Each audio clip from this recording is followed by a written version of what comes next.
Today's guest turned a viral food innovation into a business raking in $25 million in its first year of operation. He spotted a trend, merged it with his Mexican heritage, and created a product so unique it sells out in minutes every time it drops. From scaling production in his mum's kitchen to partnering with TikTok Shop, Easy Bombs founder and CEO Brandon Castaneda is redefining how we think about food e-commerce. Easy Bombs combines simplicity, flavor, and a sprinkle of TikTok magic to create a brand that's exploded onto the scene. Join us as Brandon shares how he scaled to $25 million, the genius behind his TikTok first strategy, and what's next for Easy Bombs as they expand into retail and beyond. Don't miss this one.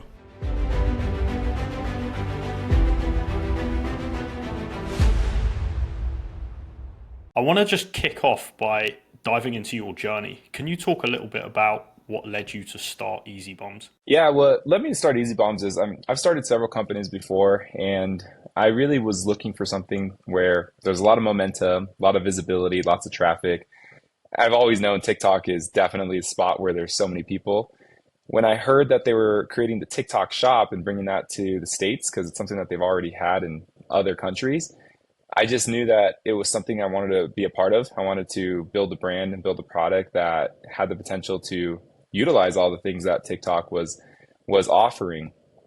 And in the beginning days with TikTok Shop, they were giving out crazy incentives where you can literally get a product, put it on, maybe that product is $30, and they're literally discounting this product down to like $5 with free shipping to the consumer, but not penalizing you as a seller. So for me, it was a new opportunity where I knew that there was going to be a ton of attention at. And that's what really led me to want to create something to put onto TikTok Shop. Now, Easy Bombs has now taken off and gotten much wider than just that, but that was the initial reasoning behind it, is I really wanted to get a product on that shop and on that marketplace. Okay. And you're talking there about kind of the channel. In terms of the product, how did you come up with the kind of development and creation of that? Yeah, so I started to do a lot of research on what I wanted to create, what brand did I want to make. And through my research, I remembered that bath bombs were such a viral thing years and years ago. Still a big business today, but I feel like that viral trend of a bath bomb has kind of already like seen its flat line.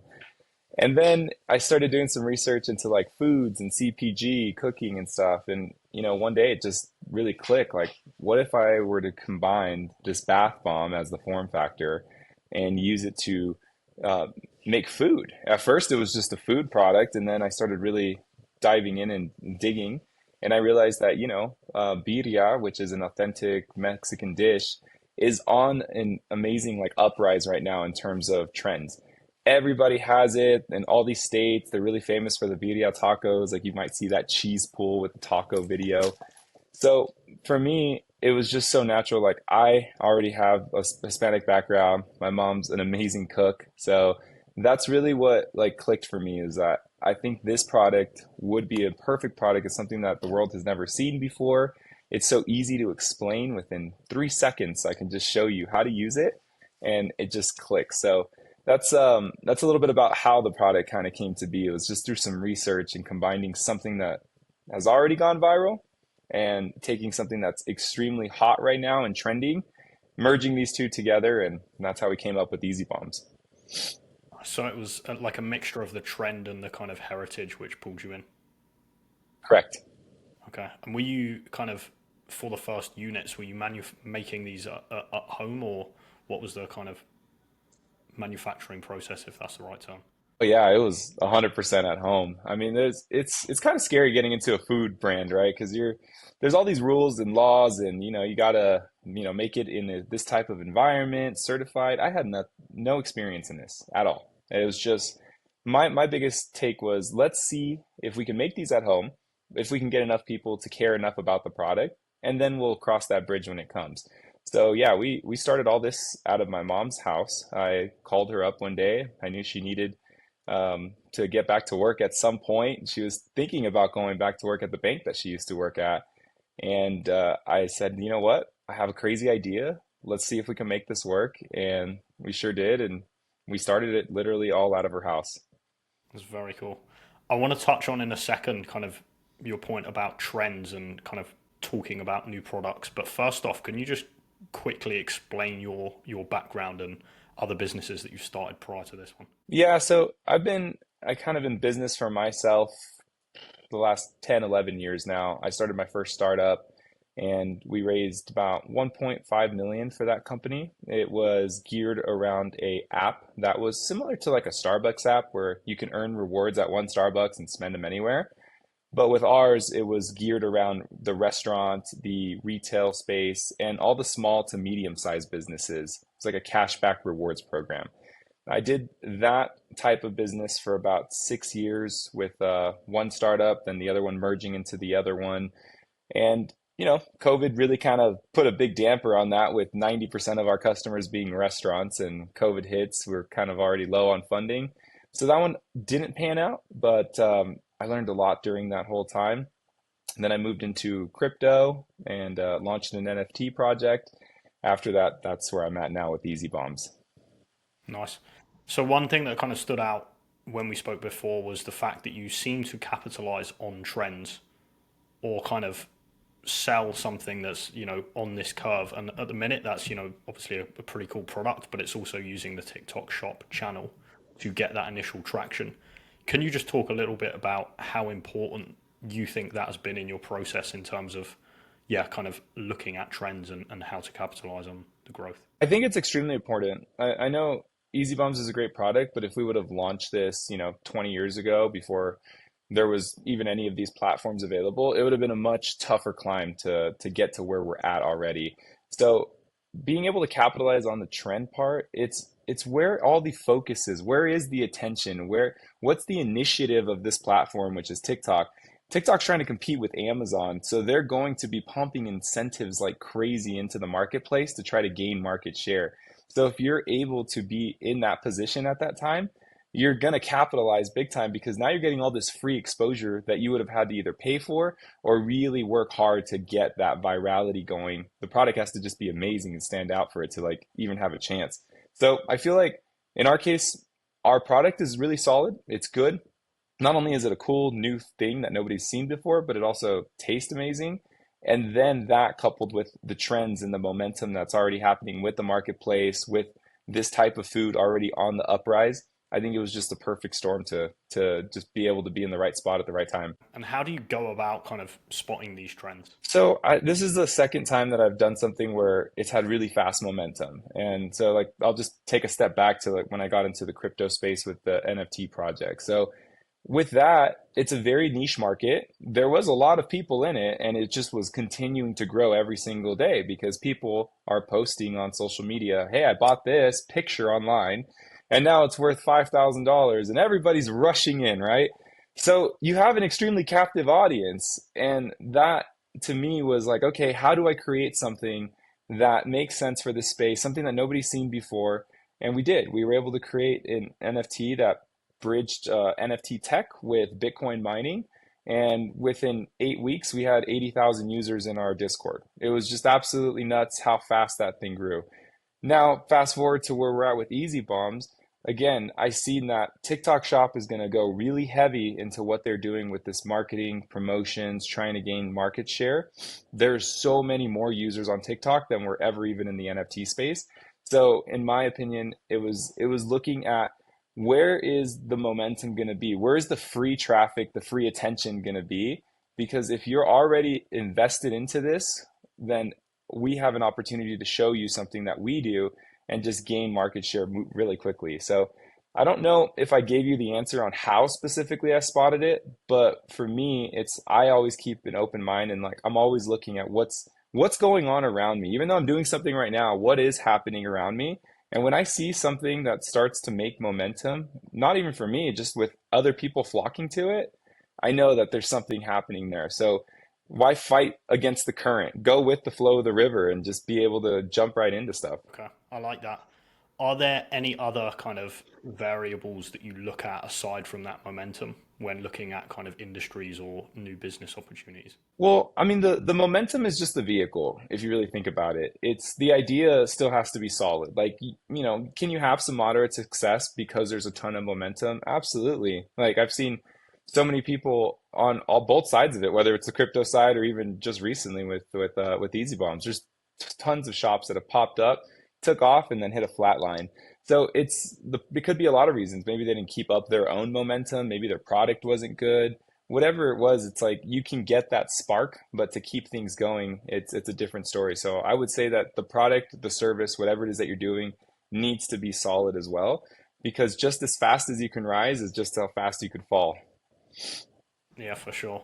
Can you talk through the kind of early days then? So you've come up with the kind of concept, you've figured out TikTok Shop is the way for distribution. What does the first kind of 3-6 months look like? Well, what's funny about it is we wanted this product to be on TikTok Shop like right out the gate, day one. And here we are all excited. We're ready to launch and start putting out our videos online.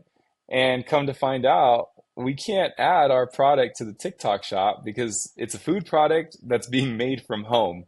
So could we have gotten away with it? Probably, but I've seen other people do it. But I was always worried that if we do that and we're starting to gain momentum, if TikTok finds out, we're going to be shut down. And that was not something I wanted to do. So we just started posting videos on TikTok and Instagram. Our first video on TikTok ended up doing really well, went pretty viral, got 1.3 million views in just a couple of weeks. And with those videos that we were posting, we started seeing our first sales. So first day in business, we're like at $139 in sales. I'm like, dude, this is awesome. Like I'm already starting to forecast out some stuff. First week in business, we're at $3,000 in sales. Then by week 2, we closed out the week at like 25K, and we had to shut down the website because we just couldn't prepare for that much product that we had to make. We're still making this by hand in my mom's house. So I'm like, all right, it's go time. Like things are going to really take off. So we cleared out all of the furniture in the whole front house, half of the house. We started bringing on some friends and family to help grow things. And what really helped us in the beginning is because there was so much demand for the product and we couldn't make enough, we went to a drop system where every Saturday we'd open up the website and we would start just selling at exactly 10 a.m. Pacific time. And what was crazy to me is that every single Saturday, week after week, we would sell out in 5 minutes or less. Like there was thousands of people on the website just hitting the site, and you would see 1,000 orders drop. Then next week we'd push it to 1,200 orders, then 1,500. I think our biggest drop, we did about 5,000 orders in less than 10 minutes. And that was our biggest day. It was about 150K that day, just all on our Shopify website, all through organic traffic, just people literally waiting in line to buy the product. So our first couple of months were like that. That was about month 1 through 3. In March, we went to a co-packer manufacturer where they're making the product for us. And from there, we were able to now move into a warehouse where we were going to do all the fulfillment. So right around that time, we kind of had a little bit of like a cool off because now we're always open. There's no more drop system. So we're trying to now find our bearings. And that's when we got on the TikTok Shop. I thought TikTok Shop like day one was just going to rip. It didn't happen like that. There's like actually some things that need to happen with the product for you to get included into all the campaigns and all the things that they offer. But after about a month and a half of TikTok Shop getting started and warmed up, things just really started to change. We got into like this Mother's Day campaign that they were offering. And that's where things really started to go wild. Like, we did about 250 the month before, then May hits 600K just on TikTok alone. Then June hits 1.5 on TikTok. Then July, it's like 2.8. So it's just like this huge curve of growth that we just, again, you couldn't plan for all this. But that was pretty much our first 6 months is just, the whole focus was just get product out the door as quickly as we could and try to keep up, because when we sell out, I mean, we're now missing out on like thousands and thousands per day. So we just couldn't afford to do that. Yeah. There's a lot to break down there. And I think there's kind of a couple of different parts to it. So that starting off kind of the initial bit, was this just organic social media posts on TikTok pushing to Shopify externally? TikTok and Instagram, all organic, pushing to the Shopify, correct. We didn't do any paid ads until about April. Okay. What was the budget you guys started with? With paid ads or just budget just to start? Oh, just in general. Oh man, less than $5,000 we started Easy Bombs with. And once things started to roll, there's like some waiting periods till bank transfers happen, opening a bank account. So I floated probably about 10 to 15K in expenses throughout the first like 30 days, but we were extremely profitable very fast. So like that was recovered like within 30, 40 days. And since then, we've just bootstrapped the whole company since then. This is insane. So you're starting with 5K capital and you're scaling this initial period up to, I think you said 100K in a day for a drop just off that Yeah, organic traffic. Is that correct? yeah, correct. Wow. Yeah, Okay. yeah.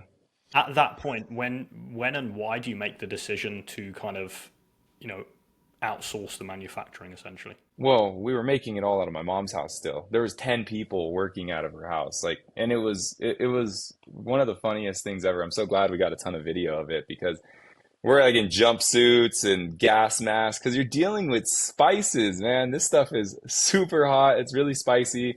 So it was just the natural next progression. We had the option where we could have been manufacturing it ourselves, but I knew that if we went into manufacturing and we kept doing all the shipping, now we're growing like three businesses in one shot. We have a manufacturing arm, a logistics arm, and now sales and marketing. It just doesn't make a lot of sense. I'm trying to make things a lot leaner. So going into this manufacturing arrangement has allowed us to scale because they already had the space, they had the expertise, and they were able to ramp us up to the points that we got to. We would have never been able to hit the numbers that we did without having manufacturing in place.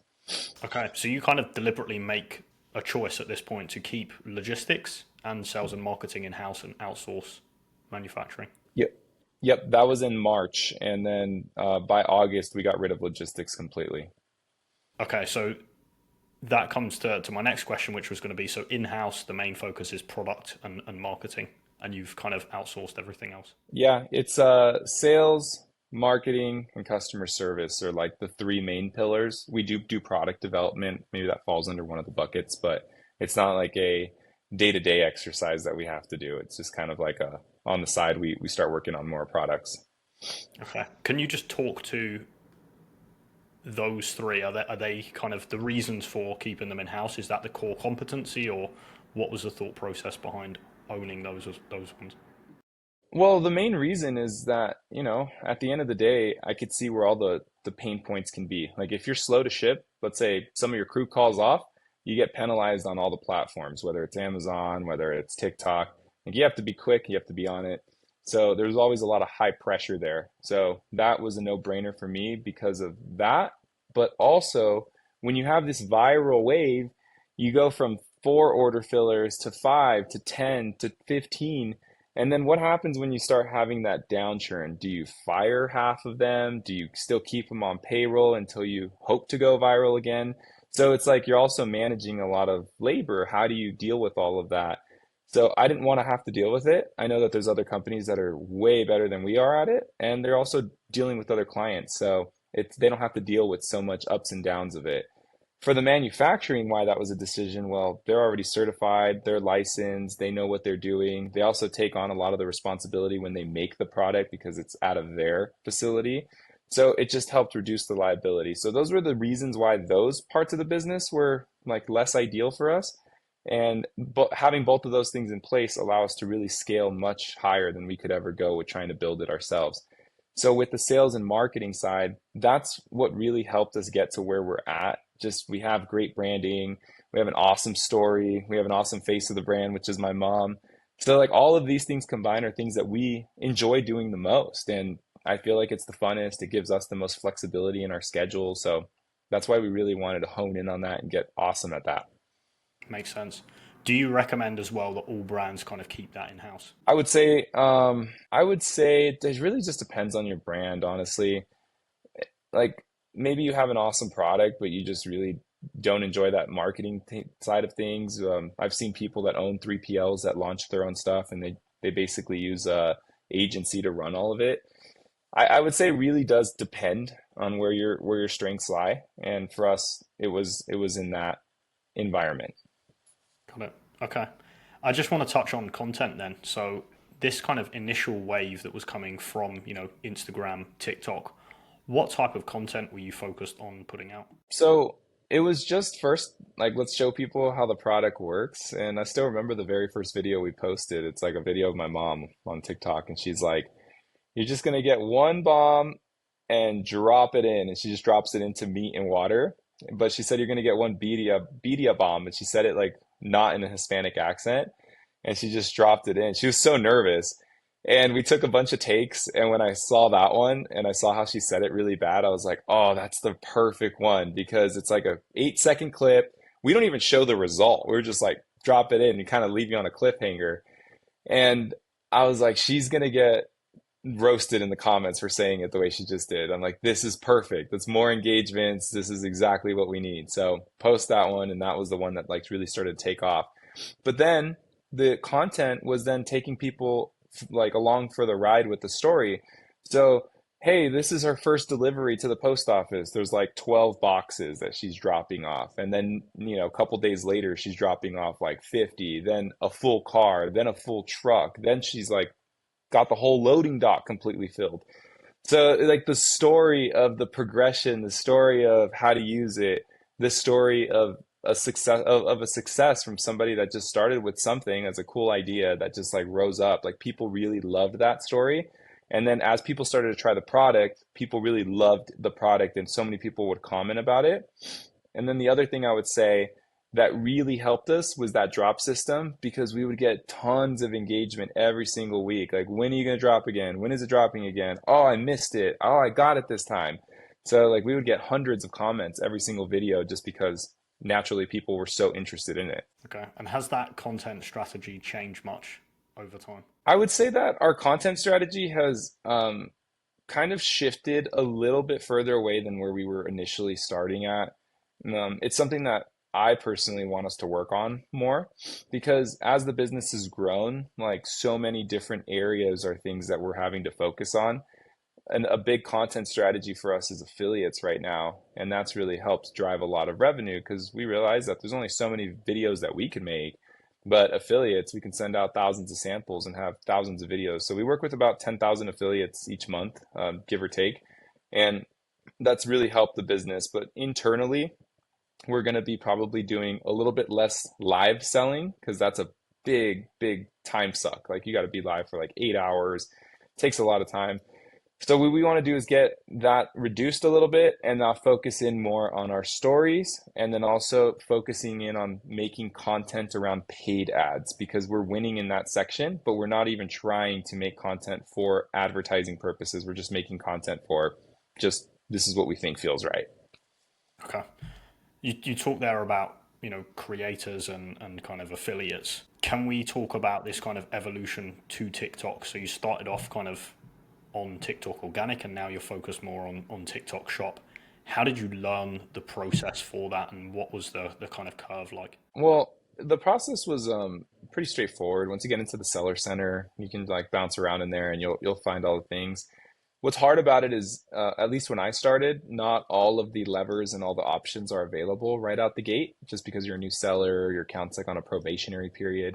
But once you start unlocking other tiers, then more things start to unlock. So with the affiliate side of it, this was something that I just knew was a big thing. I've seen TikTok Shop, how powerful it could be with the affiliate side. So with us, we started getting in there, and there is just no request. Like you have to reach out to affiliates in the platform and try to get them to talk about the product.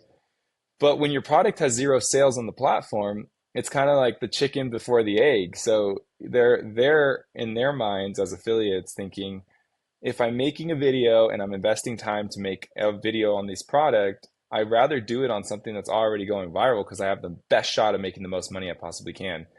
So it really did take a little bit of work to get that engine going. And I think the time frame was about 45 days until we started to really see the affiliate stuff starting to pick up.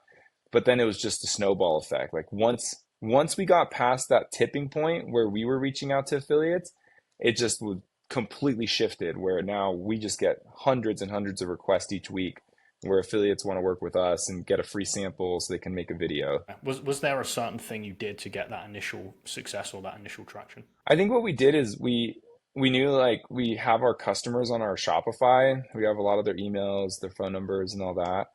So what we did was send out some communications to them and say, hey, we're on TikTok Shop. Here's the link. This is how you buy. And I felt like that was a good way to help get the initial traction going. So that way it's not like bare zero, nobody there. We even ran like a flash sale just to kind of encourage people to get looking at the product. Let's get some reviews. Let's get this thing going. And that was definitely a good move because we had a good sales pop from that. And then momentum started to carry through after that. Like once the product starts to make movement on algorithm, it starts to get recommended way more. Yeah. And once you've got that initial traction, yeah, I know you touched on it briefly, but what does the kind of split look like in terms of commissions, and what kind of offers is TikTok making on top of that? So the platform fee, I think, is at 6% right now. I don't know if it was at 6 when we started, but they take 6% off the top. Then if you're doing affiliate side of things, you also offer affiliates anywhere from, I mean, you could set the percentage. It could be 5%, it could be 50%. It's completely up to you. Like you can even make different deals with different affiliates. So like, let's say you have 2 million followers, your videos take off every time. We can offer you 25%. I would say the base and the norm of where we're at is about 15%.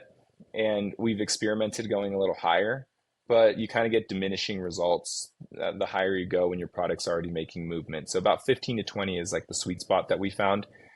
And that's what we offer there. The other fees, so like what's really interesting is when they offer a coupon to the customer on their behalf, they do take a fee from that coupon. So like, let's say your product's $20, you actually have like a $5 coupon off. They take a percentage of that and then charge you that, but it's nowhere near like the benefit that the customer got. Like you still get paid a substantial amount of money from that whole discount offer. Okay. And then final question on the TikTok shop side. So I imagine most of these have stopped now, but back in the day, there were some pretty kind of wild incentives that TikTok were covering.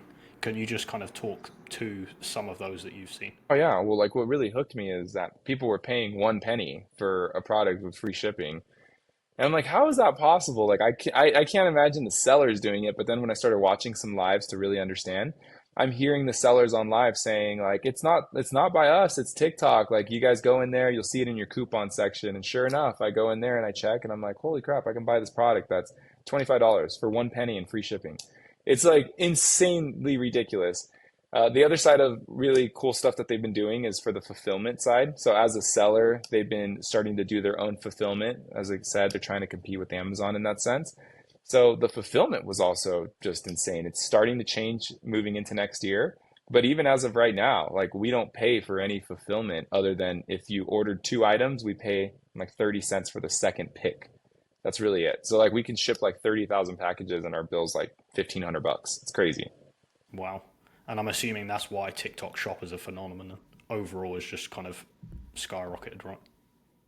Oh yeah, it's like, it's like being a part of Amazon in the very beginning. Like Amazon was probably giving out incentives. They were trying to do all these things to get the momentum going. I missed that wave, but I'm certainly on the TikTok wave. I was like, I'm not missing this again. For sure. I'm glad you brought up Amazon because I know when we spoke previously, you kind of compared, I guess, some of these other marketplaces like Amazon, Walmart.com to TikTok. Can you just kind of explain that thought process? Well, I would say that Amazon, Walmart, some of these other marketplaces, you go there with intention. So you're going there with intention to buy. On TikTok, it's very impulsive. You're looking at something, you see somebody do a backflip, somebody, surfing, and then all of a sudden you're like, oh, here's this product. I didn't even know I needed it, but I remember now that I wanted it, or I've seen it somewhere. This is the 50th time I've seen it. Let me just buy it. So it's very unintentional. It's an impulse buy.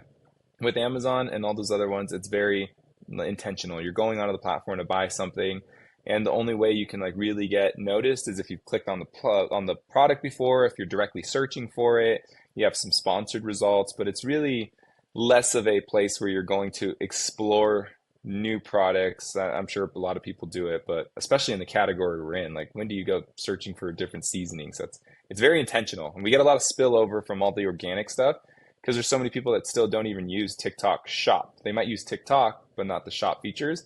They just want a 2-day delivery through Amazon, so we probably get a ton of spillover from that. Can we talk then about kind of the other channels? Because I know we spoke previously, you're having success now on Amazon. What did the roadmap look like? So you scaled up kind of TikTok Shop. What do you do next, and where are you at today? Yeah, so with Amazon, we knew we wanted to get on Amazon with all these other channels as well. We just never had enough inventory to feed multiple machines at the same time. So now that we're in a position that we can make enough product to go into different distribution options, Amazon was next. So we launched Amazon, let's say, I think the first sales started coming in early November, like November 6th, November 10th, somewhere around there. And I mean, that was cool to see because like we got product into Amazon FBA. It hits their inventory, and I go in there and check a couple hours later, and I'm like, what happened? Like, why are we at zero inventory? We sent 24 units of each. And within the first hour, like both flavors are completely sold out. And I'm like, what the heck? Like, that's crazy. So we had these like little sales pops when those sold out. And then we're like, okay, like this is probably going to do really well. Like, let's send a whole truckload now. So we like send a whole truckload out to Amazon. And what's cool is that they recognize that the inventory is being received and getting spread through their hubs. So they list the product for sale, but they have like this really far out delivery date. I mean, this is in November and people are pre-ordering the product to get it in January. So I'm like, what the heck? Like, how are we making, $2,000-$3,000 in sales with pre-orders, if you really think about it, like weeks out? And so that's how we got started with it. And the roadmap was really like, let's bring on an agency. We found a really cool agency and a friend that can run it. And they know a lot about the Amazon side of it with the advertising side, setting up the products, because all of that's very, very new to us. And it's also very, very difficult compared to TikTok Shop. Like there's so much details on there. So that was how the roadmap happened and how we ended up getting started with it. And now it's going crazy. Like I think I told you earlier, we're number one in less than 30 days in the Mexican seasoning. And when you look at who's number 2 and 3, it's all like McCormick, these huge brands that are been established for years and years. And like within less than 30 days, we take their top spot. That is crazy. What's next? So 2025 in terms of channels, is it kind of retail? Is it D2C, kind of Shopify? What are you focusing on? We're going to really double down on our D2C because we're building up the new website and we want to really start tapping into Meta a little bit more, focusing on being able to utilize all the pay to play options that they have there to bring more traffic to the site. We're going to continue to scale up Amazon. We're going to be launching Walmart.com in January. And then retail is already underway. We're currently in about 100 stores so far. And I would say by end of January, end of February, we should be in about 200 to 300. We have Costco that is going online with a road show next month. So we're going to be going around giving samples out of the product, showing them what it's about, and they're just going to collect some sales data to see how well each flavor is moving, because the goal with them would be to develop out like a new flavor or a new packaging that maybe has 6 in one bag versus 2. So we really feel like the next big step is going to be retail here. And I think if we do everything right, we can easily get to about 1,000 to 1,500 stores by end of next year. Question here is, like, I run an agency. We work with a lot of brands that can kind of barely do one channel. I'm not trying to be rude, but like that's kind of the reality. You guys have got a lot of moving parts.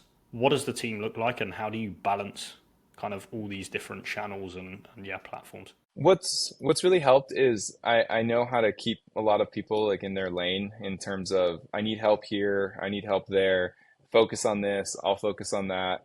And one thing that I've learned is that you really have to delegate things out. Like it's really hard when you want to maintain all the control. And this used to be a challenge for me where I felt like teaching you is going to take longer than it's going to take for me to just get it done. Let me just get it out of the way because we need it now. But when you really take a step back and you start teaching people how to do it, maybe they don't even do it even as good as you did, but at least they got it to a point and you didn't have to do it. So that's a big thing that I focus on, is really delegating things out, finding where people are strong at, and then start putting them in that correct lane. As of right now, the team has just kind of been mixed, wearing multiple hats. And we've been going through this exercise this month where we're starting to like really clearly divide everybody up into what we're doing. What worked, what didn't work, why are we still doing that? Let's cut that out because we can focus more on what's working. And I would say the team outside of agencies right now sits at about 15 of us all together. So that's very lean considering the revenue, right? Yeah, it's definitely a very lean team. We utilize several VAs that are now just full-time a part of the team. They've been awesome with us, and like they've helped us with so many things. And It's kind of funny because it's like a physical product, but we really kind of run this like a tech company. Like everybody's remote, like everybody's just out and about. The only ones that's not are like the filming crew, but pretty much it's a tech company outside of that. Can you just explain, so listing the agencies as well, but what are the kind of different departments that are kind of full time, and then the agency teams that you've got? Yeah, so we're breaking things up into a couple of different departments. So affiliates and partnerships is going to be something that we're going to be really going deep on. So we used an agency to kind of help just get us to get the tipping point going, and they still manage some of it, but we know we can go so much deeper on that. So affiliates and partnerships are going to be one channel. Then we have a marketing director that just started with us. He actually came from one of the agencies that we still work with. So he's starting full time to be marketing director, and under his umbrella, it's going to touch anything that has to do with the digital marketing, like email, SMS, content creation, ads, and then being the touch point to all the other agencies. And then another branch of things is going to be sales and logistics. So retail sales and then logistics on where is all the product. Because now that we're at this point, we got product all across the country in many different hubs, and we're just need to know exactly where we stand at all times. So those are really like the three pillars. We have another small one like customer service, but that team's run all by VAs and they're amazing at it. And then all the other details, like I have a COO that just focuses on all of the legal stuff, all of the accounting stuff, all of that. So agency wise, we have one that does marketing. That's Agital. They've been amazing. They've freaking killed it on the media buying side of things. We have one that handles Amazon and Walmart.com. We have another one that does the website. So even though the current website's kind of lame right now, the new website's going to be really awesome. We've got them on a monthly retainer, and they're going to launch that next month. I think those are the three agencies outside of like maybe a CPA. That's kind of like an agency too, but so we use various agencies. And then when you're thinking of in-house talent, you kind of touched on it before where you said you train people and then kind of hand it off to them to run. Is that your thought process when hiring, is you get someone, you kind of train them up and you've set it up yourself and kind of give it off to them, or are you hiring an expert to come in and build from the ground? I would say we've only hired one expert this far because none of us have really been experts in everything here. And the reason why is like we kept a lot of the people that we've had since the beginning. And the job requirements back then were like, you're going to get one of these, you're going to put it in a box, tape it, and you're going to do that 5,000 times today. Like that's really like all you needed to get hired with us. So we've noticed that there's quite a few of them that showed some initiative and they wanted to learn and grow with us. So we've been now helping train them to get them up to speed on things.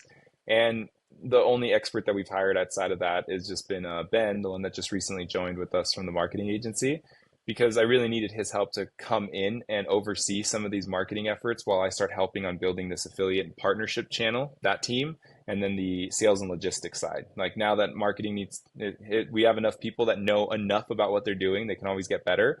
Like let's put somebody else that can really help drive the ship there. So I would say our philosophy has really been revolved around, we believe in people a little bit more than just what their qualifications say. And I think the fact that we've done that, we have some people that were super loyal to the brand, super loyal to us, and they genuinely love what they're doing and so appreciative for the opportunity of going from like an order filler, and less than a year later now one of them is our social media manager. Like that's a really cool thing. Like they didn't have to go to college, didn't have to go to school, and they're learning so much about it. So I believe in that side of it a little bit more. Not in all cases. Definitely need some experts when it comes to like accounting, finances, and all that stuff. So we're looking for all of those experts for that. And then when you're thinking of agencies, one, how are you vetting agencies, and what do you look for in a good agency? And two, how do you decide kind of which piece of the puzzle you want to hand off to agencies versus keep in-house? So with the agency that we brought on with Agital, they were a TikTok shop partner. I reached out to every TikTok shop partner when I was looking for an agency, and they're the only ones that responded. And I'm glad they did, because they definitely knew what they were talking about. And they had an agency that can cover all the things that I needed covered. I was doing the media buying at that time where we were just trying to see what our ROAS would be. Let's just see what the baseline is, right? Like, so we just have a couple $100 a day in our budget. And I was pumped. We were getting like a 7x return on just the media buying that I was doing. And I'm no expert by any means. I just went and did a couple of things and I was like, oh shit, we're at 7x here. Like, that's awesome. Where it even made me think, why am I even bringing on an agency? Like, this is really good. But the reason why I brought them on is because, again, it's another thing that would bog me down by doing all the media buying, paying attention to that daily. I have other bigger things to focus on. Not only were they doing that, they were going to come in and do the affiliate side for us, the email side for us, and just help improve that. Because the baseline was we hadn't sent an email in 2 months now. So it's like we need to start engaging that and go forward with that. So that's how I came to the decision that I would be bringing them on. They are an awesome agency as well, so like it was really easy to make that call. And when they got involved with us and they started actually running the ads from their side of things, our ROAS just skyrocketed. I think we were holding a 30x for the first 90 days. It was insane. And so yeah, and even still to this day, we've scaled up the budget just on TikTok to about 150 a month, and we're still holding about like a 9 to 10. So it's doing great. Okay. Yeah. You talked before about kind of the structure of the business and the different channels. How do you balance what is, essentially different business models under one roof? Well, it's it's about putting the right people in the right spot. If you, I really can't talk to everybody on the team every single day. Now it's just too many of us, and I'm usually on meetings just back to back is my daily thing. So I give everybody like a very clear objective. This is what we need done. This is how we should do it. Do you have any questions on how to get to this point? Do you have any questions on why we're going to be going forward with this initiative here? Do you have any questions on the goal? Like, I really just want to make sure everybody is extremely clear. And if they are in needing of help, I taught everybody literally go to ChatGPT. Like, it's not that I don't want to help you with your question. It's like you need to learn how to be a little self-sufficient here. Like, do some research, figure this out. And if you still can't figure it out, pick up the phone and call me. I'm always here for you. So I really put everybody in their own specific lane, which has been really helpful. But then having a family business where like my mom and sister aren't necessarily involved in some of these other pieces, it has also posed a little bit of challenges where, we're moving so fast and so many things are going on that it's like, what's going on with this? I didn't even know you did that. Like communication is kind of broken down amongst the different departments. However, individually, these departments are all operating and working really well. Okay. I wanted to touch on TikTok live and just kind of this live phenomenon briefly. I feel like it's very kind of early days, especially in kind of the US, UK, Europe. What did you do? Like, how did you come across this? And yeah, what kind of results have you seen with it? Well, I've seen TikTok Live as being a thing, and we just started doing it as we were already in motion. And what we like enjoyed about it in the early days that we were doing it was you could do a live for like an hour, 2 hours, 3 hours, and then it pretty much covers all the employees' expenses for that whole day. So it's like, oh, like this is cool. Like, why don't we just do live as we're shipping packages? And we literally covered labor for the day. So it was like free shipping, basically, is the way I looked at it, just by turning a camera on and like showing people that we're putting boxes out the door. So that's really how we got started with live. But at this point, because we were doing so well on TikTok, we have a TikTok account manager that has flown out to our warehouse, and they're always trying to put us into new incentives, new programs. So then they started leaning heavy on the live because this is a big initiative from TikTok. They've seen how well it's gone in China. They're trying to bring the same model here. Personally, I think that the US market is still not there yet. I think a live shopping is working for sure, but it's still like there's a balance that needs to be understood where it's like higher production does lead to higher sales, but then your costs go up significantly.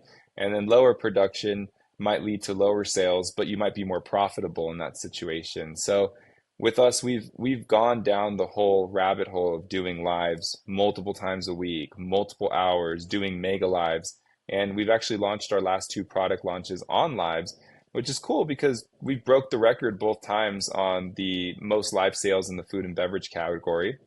We did about 60K in 8 hours of live selling, and it was great. I mean, but we also discounted like crazy because like they want you to just give out incentives and people are waiting for a discount. So it's like you really look at the numbers afterwards, after the ads budget, after the production, after everything involved, and you're like, did we even make money on this? And probably not, but there's other reasons why you would want to do it, like brand awareness, lifetime value of this customer. There's other things that benefit to it. So where my head's at with the live is that it's something we're going to continue to do, but it's definitely not going to be like the driving force for our company anymore. Like we're going to just continue to try to get better at it, but at a very lower scale because I think we can just make better content and scale that much easier. Okay. So 2025 doesn't mean more lives and more of a focus on that for you. No, not under the circumstances right now, because it's like we're burning money on lives versus making money. Do you think the kind of consumer demand for live changes in the next couple of years? I think so. I think we'll be there like in a few more years from now, and we'll see what happens with TikTok here in the US, but that'll definitely put a damper in it. So that was But going to be my really, next question is yeah, what do you think is going to happen next month? well, so from my understanding, if it does get taken off, it's gonna be forced from the App Store level to stop distribution. So the app will still continue to function, but if you can't get updates to the app and your phone's updating, it's just going to continue to introduce more bugs. So it's not like it's everything's going to be okay. There's still probably things that are going to start to slow down from the TikTok side of things, or eventually it might go away completely here in the US.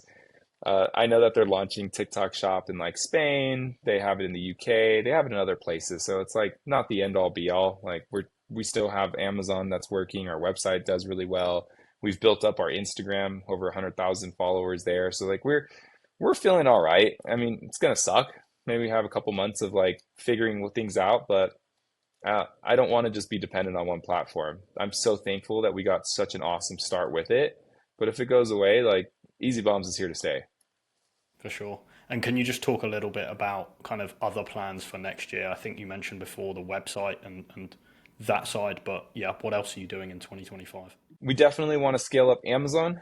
We want to scale up our website with subscriptions because we have about a 30% returning customer rate each month. So that's just people coming back to the site. I think with the subscription option, we can really get more people to continue to come in. And then we really want to scale up the retail side of things. What we're going to do to make things a little bit fun moving into next year is focus on like flavors of the month or maybe even seasonal type drops.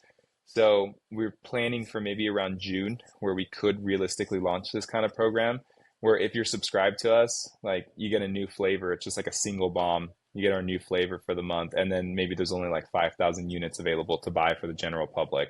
So it's like trying out new flavors because we want to get the feedback on who loved what flavor before we go all in on stuff. Like we went a little heavy on new product drops this time around, and we're selling through them, but it's just like not as quickly as I thought they would move compared to like our hero product.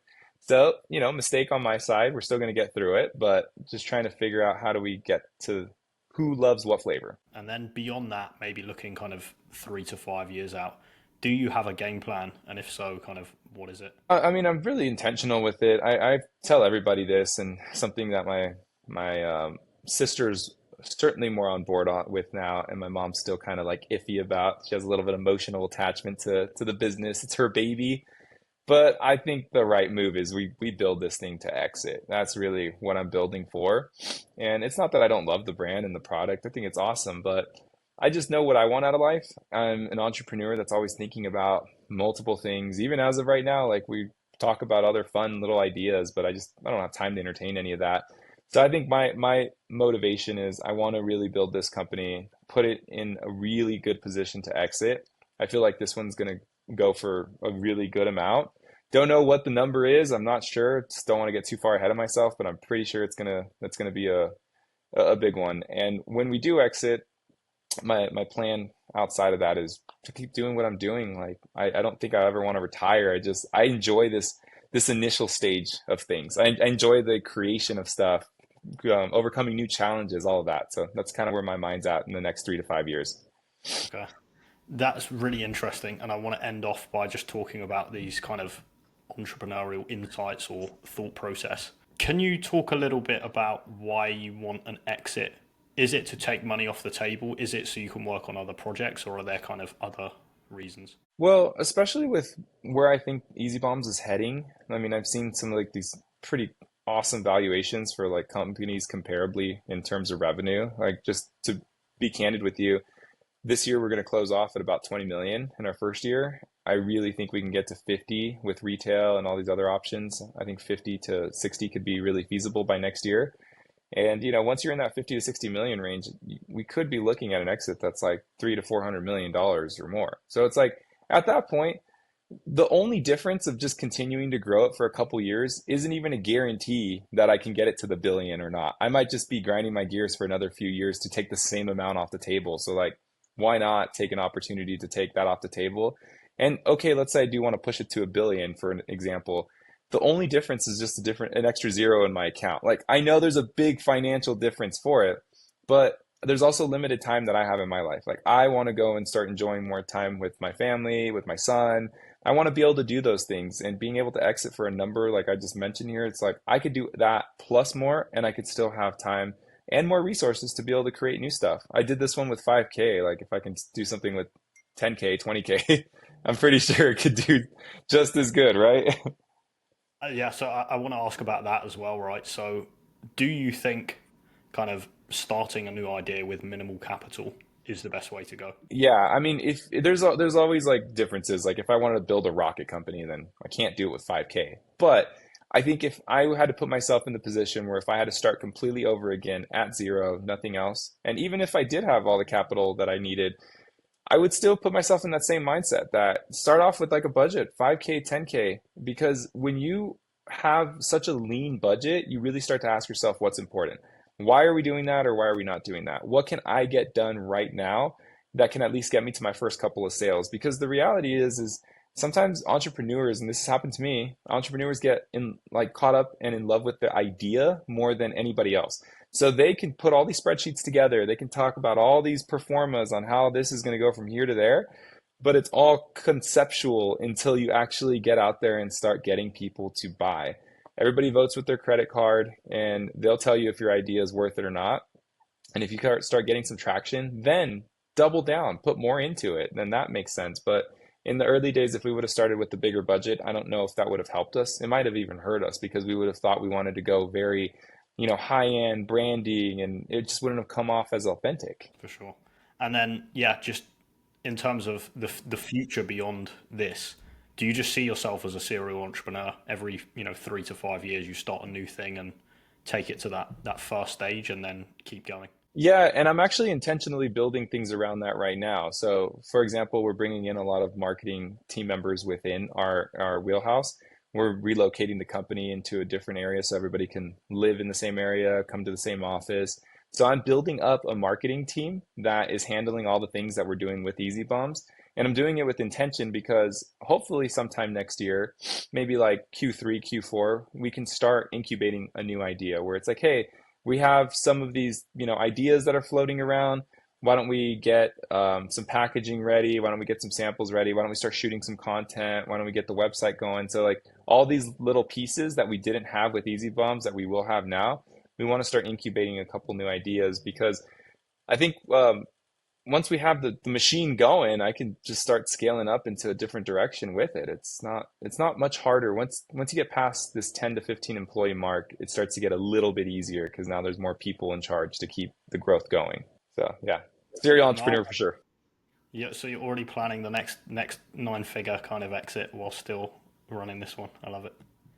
I'm setting this one up to be like the springboard for next things, right? Like that's the way I'm looking at it. It's like, hey, we're going to do this stuff anyways, but if I can bring people in on this and I can tell them what the intention is, it's actually a really good way to bring on talent too, because I'm including them into other ventures as well. So it's like when you come work for us, it's not just about like a job in exchange where you're getting paid for this. It's like, hey, this is Easy Bombs where it currently is, but we have other ideas and other things that you could be a part of too. And we can carve out some equity in that for like the pool of employees that want to help participate, build this new fund or venture that we're doing, right? No, I love it. I think the vision is huge, and what you've achieved so far kind of matches that. And I'm sure, yeah, you will do great things. Brandon, thank you so much for coming on. It was an absolute pleasure kind of talking to you. Questions to kind of round things off. Firstly, if people want to kind of get in touch or follow along with the journey, where can they do that? If they want to get in touch with me directly, I would say it's probably best to hit me up either on LinkedIn or Instagram. Probably the most active on Instagram. It's just Brandon Profits is the handle. And if you want to follow along for the journey, I really don't post any stuff about the business usually on my stuff because it's like I just kind of share stuff about what I'm doing. But if you want to follow the journey of Easy Bombs, follow our Instagram, Easy Bombs Food, or our TikTok, Easy Bombs Food as well. You'll get to see all the updates. We always post things there, like 3 times a day we're posting. So those will probably be the best ways to get in touch. Appreciate it. And Brandon, thank you again for coming on. And yeah, good luck with that exit. Thanks for having me. Appreciate it.